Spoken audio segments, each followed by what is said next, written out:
شناخته جمهوری تاجیکستان. دو پهلوانی که یکی در منطقه کولا و دیگری در منطقه بدخشان نامدار هستند. فردوس نسیمов پهلوان یکتگ سفید پوشیده بر مقابل شیخов فریاد مبارزه میبرد. دو پهلوانی که یکدیگر را خوب میدانند. در مختلف مسابقه های گشتنی ملی تاجیکی گشتنگیری نبرد کردند.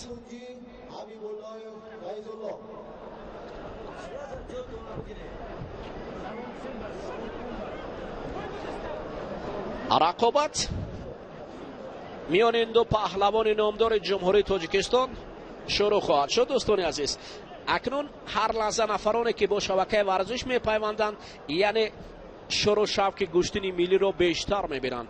در عرفه جشن 30 سالگرد استقلالیت کشور این گشتنی ملی تاجیکی گشتنگیری شکوه و شامتی این جشن ملی را باز هم بالاتر مینماید.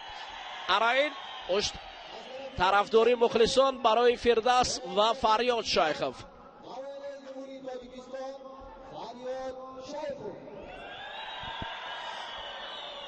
دو پهلوانی که میان مردم خاصه میان مخلصان گشتنی ملی تاجیکی گشتنگیری نامدار هستند. فردوس نسیمov فریاد شیخov. اوه، فریاد حالا مستحکم داشته است از پشت فردوس سمت دیگر یک هجوم کرد. جستو چالاکی مخصوصا سر کتف نشستن فردوس نسیمov برای مخلصان خیلی خاطرمان است و فریاد شیخov باشد راستا گشتنی خوب میگیرد. حالا ببینید اکنون فریاد شیخov کمربند فردوس را خوب داشته است. فردوس میبراید از منطقه اساسی. حالا گشتین گیرید. رفری میگوید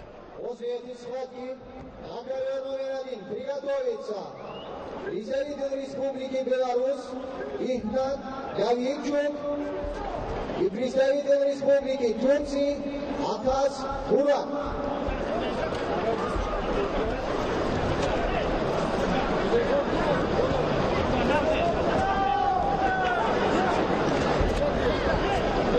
نسیمov شیخov. حالا ببینید شیخov اکنون کمربند فردوس را مستحکم داشت. این باری این گشته و برگشته است که پهلوان یک تگ سبز پوشیده. شیخov اوه در اینجا پیراهن شیخov فریاد فکرم کمی کارناشایه می شود. بگذار ایواز کنند ایواز نمایند یک تگ شیخov را تا نبرد ادامه یابد. فردوس نسیمov حالا روی اکران است. دوستان عزیز، پهلوانی که غالب چندین مسابقه های منطقوی در گشتنی ملی تاجیکی گشتنگیری محسوب می شود. فردوس نسیمov برنده شد جایزه چندین مسابقه های داخله در گشتنی ملی تاجیکی گشتنگیری است. در گشتن سامبو جایزه دار چمپیونات آسیا است.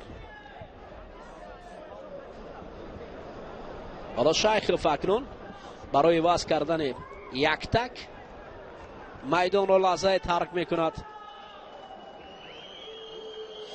مخلصان باشد برای فردوس صدا بلند میکنند. رفر از جمهوری همجوار جمهوری ازبکستان سیراجدین چوریف.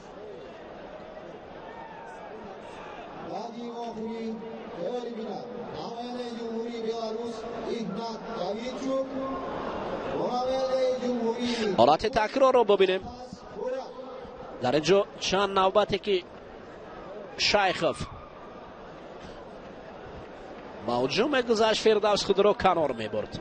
قد بلندی فریاد شیخov برای فردوس چند مرتبه بسیار یک حالت ناگوار آورده است.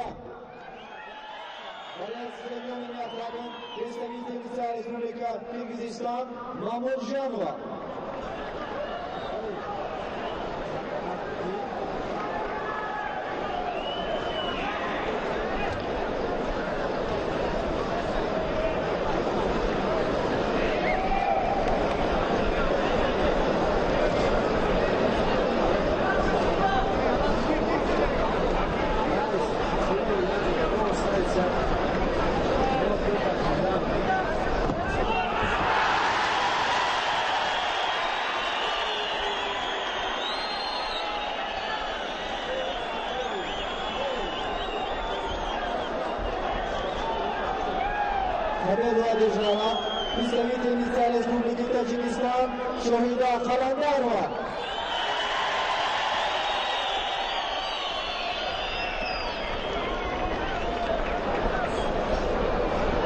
Приглашается представительница Республики Таджикистан Одинаева Маулуда и представительница Республики Казахстан Кашки Жанара. ادامه رقابت میان فردوس نسیمов و فریاد شیخов. فریاد شیخov پهلوان خوب، تجربه دار. فردوس نسیمov همچنین پهلوان است که بسیار گشتن خوب میگیرد.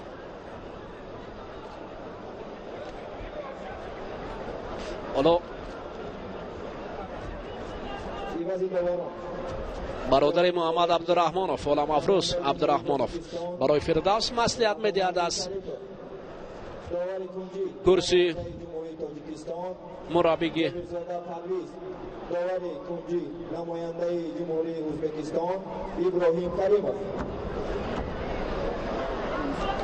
شیخov فردوس نسیمov.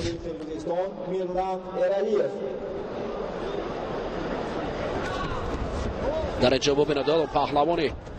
اوه این گشتای برگشته برای فردوس نسیمov. همین شوی گشتن شیخov آگاهی آورده است برای فردوس نسیمov.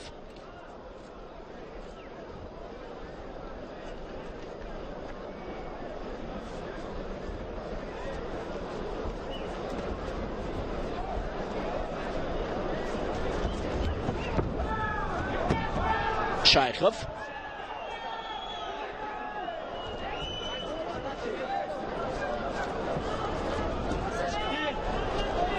حالا نبرد میان فردوس و شیخov اونقدر با جد و جهد دوام ندارد. هر دو پهلوان از چی باشد که اصولهای خود را به کار نمیبرند، کمتر به کار میبرند.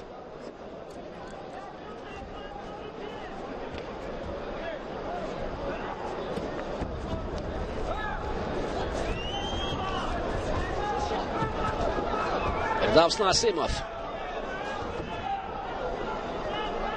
وابسته در هجوم است. فریاد شیخov اوه بعد از امر داور اینجا حرکت بود از جانب فریاد شیخov.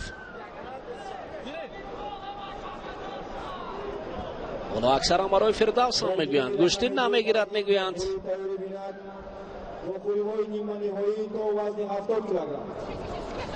اوه اکنون ببینید شیخov حالا بسیار هم خوب داشته است. امر داور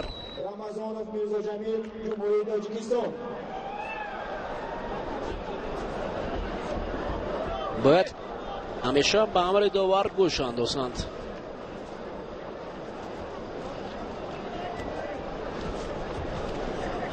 فردوس نسیمov نزدیکتر می رود. فریاد شیخov حرکت دارد.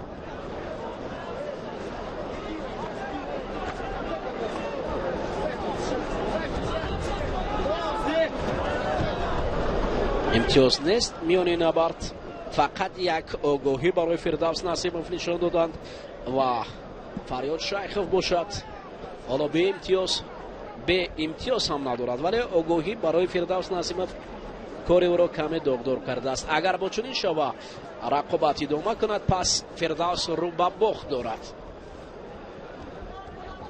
چند ثانیه دیگر مانده است. اگر فردوس عملی را انجام داده نتواند پس شیخ فریاد با فریاد مخلصانش در اینجا دست بالا می شود.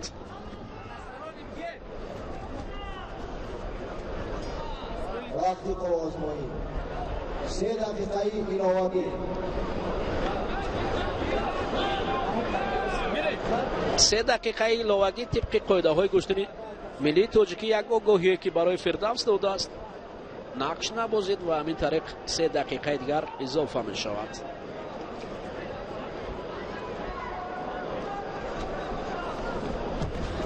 اوه فریاد شایخوف پهلوان که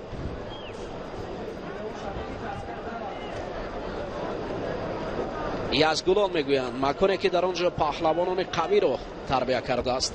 من جمله شایخوف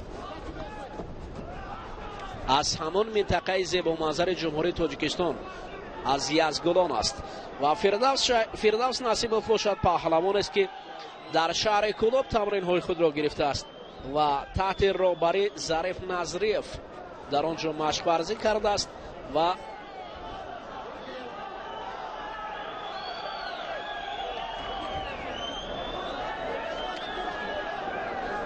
در عرصه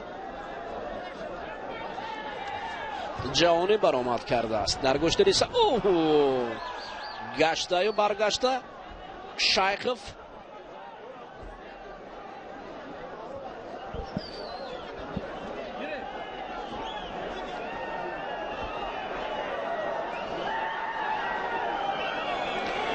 حالا مخلصان اکنون فریاد میزنند، صدا بلند میکنند به خاطر هم فردوس هم به خاطر فریاد شایخوف.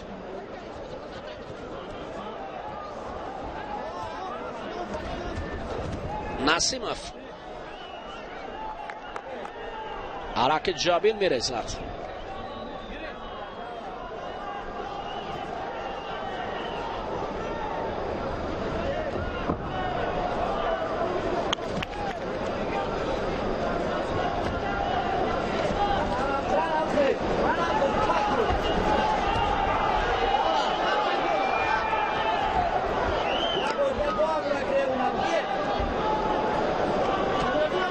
بعدی واقعی دایر بیند نماینده جمهوری تاجیکستان فرهاد محمد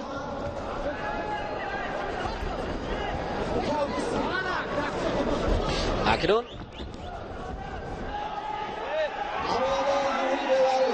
این نوبت فریاد شایخوف زمین می افتد. آگاهی برای فریاد شایخوف. اکنون شماره آگاهی 1-1 می شود.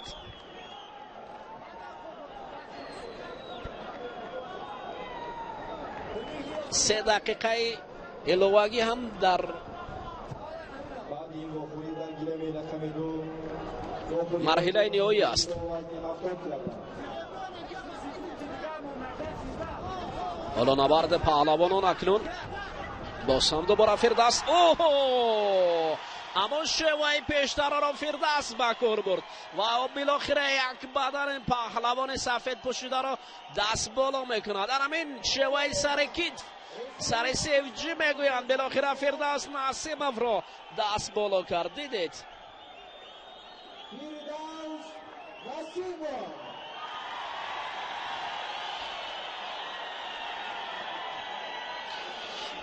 فردوس نسیموف بالاخره سر کتف اصول خوب را به کار برده که آفرین.